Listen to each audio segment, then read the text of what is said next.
जय गजानन श्री गजानन गणगण गणात बोते.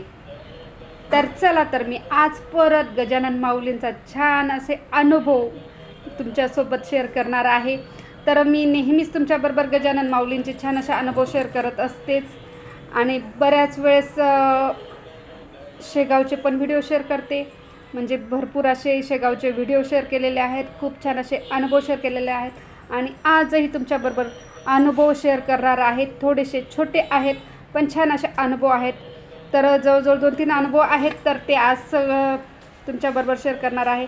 बरेच माझे गजानन भक्त आहेत तर ते कमेंटमध्ये खूप छान असे अनुभव त्यांच्या जुन्या गोष्टीही माझ्याबरोबर शेअर करत असतात आणि त्या अर्थातच त्यांनी केलेले अनुभव आपल्या सगळ्या गजानन भक्तांपर्यंत पोहोचावं म्हणून मी तुमच्याबरोबर त्यांचे सगळे मेसेज शेअर करत असते. तर चला तर एक मेसेज टाकला आहे शीला राऊत म्हणून. तर ते म्हणतात मला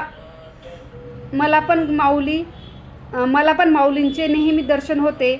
मी गोमातेचे दर्शनाची इच्छा करते आणि ती इच्छा माझी माऊली पूर्ण करतात. आणि जी गोमातेची ते इच्छा करतात की मला आज गोमातेचं दर्शन झालं पाहिजे म्हणून, तर ते गोमातेचं दर्शन त्यांना लगेच होतं आणि ते म्हणताय मी गोमातेचे रूपातच माऊलींचे दर्शन झाल्याचे समाधान वाटते. त्यांना असं वाटतं की गोमाताचं दर्शन झाल्यावर गजानन माऊलींचंच दर्शन झाल्याचं समाधान त्यांना लाभत असतं आणि त्यांचा हा खूप छान असा अनुभव त्यांनी आपल्याबरोबर शेअर केलेला आहे. धन्यवाद शीला राऊत ताई, तुम्ही तुमच्या छान असा अनुभव आमच्या सगळ्या गजानन भक्तांबरोबर शेअर केलेला आहे. जय गजानन श्री गजानन गणगण गणात बोती. तर खूप छान असा अनुभव त्यांनी आपल्या सगळ्यांबरोबर शेअर केलेला आहे. तर पुढचा अनुभव मी तुमच्याबरोबर लगेच शेअर करते.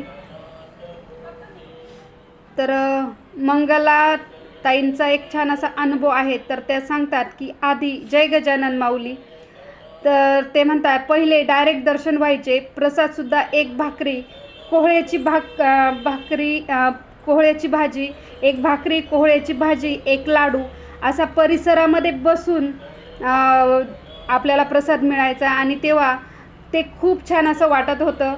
आणि आता गुरुकृपेमुळे आता खूप प्रगती झालेली आहे आणि तो अनुभव आजही आठवतो. अरे वा, खूप छान. कारण त्या काळामध्ये मंदिर अगदी छोटं होतं, परिसर खूप छान होता आणि बाहेर बसून आपण प्रसाद खायचो. तर खूप छान असा अनुभव त्यांनी सांगितला आहे त्या काळातला. धन्यवाद ताई, तुम्ही आमच्या सगळ्यांबरोबर छान असा तुमचा अनुभव शेअर केलेला आहे. जय गजानन माऊली. तर चला तर पुढचा एक अनुभव आहे तुमच्याबरोबर मी लगेच शेअर करते. तर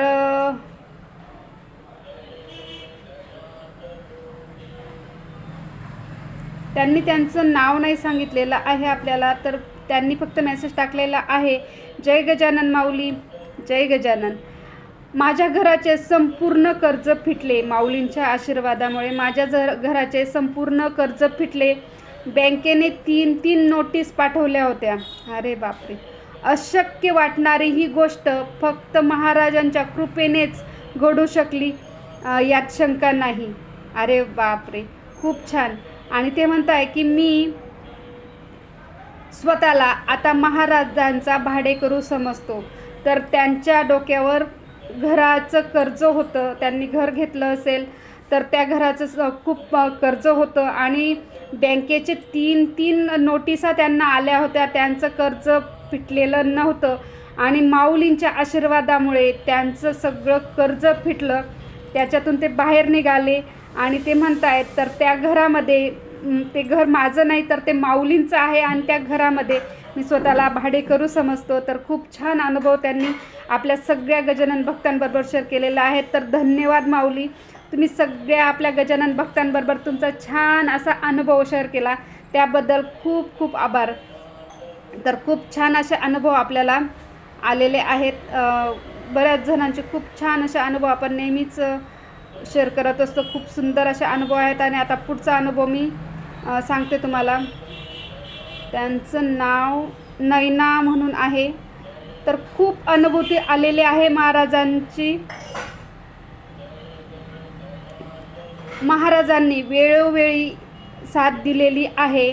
त्यांच्या कृपा आशीर्वादामुळे आज माझ्या कुटुंबाचा आणि मुलांचे खूप छान होत आहे. जय श्री गजानन. माझ्या कुटुंबाचा अवघा भार महाराजांवर सोपवलेला आहे. तर ते म्हणताय की अनुभव खूप आलेले आहेत, खूपच अडीअडचणी आल्या आहेत आणि त्या सगळ्या अडीअडचणींमधून महाराजांनी वेळोवेळी साथ दिलेली आहे आणि त्यांच्या कृपा आशीर्वादामुळे कुटुंबाचं खूप छान झालं, कल्याण झालं आणि मुलांची खूप छान अशी प्रगती होत आहे. असा खूप सुंदर त्यांनी त्यांचा अनुभव आपल्या सगळ्या गजानन भक्तांबरोबर शेअर केलेला आहे. धन्यवाद माऊली, तुम्ही आपल्या सगळ्या गजानन भक्तांबरोबर तुमचा छान असा अनुभव शेअर केला त्याबद्दल. तर अजून एक अनुभव आहे पूनम म्हणून, तर त्या सांगताय की गणगण गणात बोते खूप छान. मी जो अनुभव टाकला होता तर त्या अनुभवाला ते म्हणतात की खरंच खूप छान असा अनुभव आहे तुम्ही टाकलेला, तर आमच्याबरोबर शेअर केला त्याबद्दल धन्यवाद असं ते म्हणतात. पण मी त्यांना म्हणते की तुम्ही तुमचा अनुभव आपल्या सगळ्या गजानन भक्तांबरोबर शेअर केला त्याबद्दल खूप खूप आभार. तर ते म्हणताय गणगण गणात बोते खूप छान. पूर्वी पंगत बसायची, जेवणात वरण भात तूप लाल भोपळा भाजी इत्यादी सर्व असायचे. अरे वा, खूप सुंदर प्रसाद. मंदिराबाहेर रात्री मुक्कामी लोक झोपायचे, मंदिराच्या बाहेर लोक झोपत होते. आम्ही तरुण असल्याने पळत पळत छोट्याशा जिन्याने खाली उतरून दर्शन घ्यायचो. गर्दी नसल्याने मजा यायची. चंपाकली हत्ती, हिरा मोठी घोडे होते, गायी होत्या. आता ध्यानाला बसतात. येथे आम्ही बुंदीचे लाडू वळायचो. सकाळी गावकरी शाळेतील छोट्या मुलांना आरती करायला देत होते. अरे वा, सकाळी छोट्या छोट्या मुलांच्या हाताने आरती होत होती. मग सेवेकरी शिऱ्याचा प्रसाद द्यायचे. एवढ्यावरच आटपते घेते. खूप लिहिता येईल पण त्यांनी तेवढंच सांगितलं आहे. इतका सुंदर अनुभव आपल्या सगळ्या गजानन भक्तांबरोबर त्यांनी शेअर केला आहे.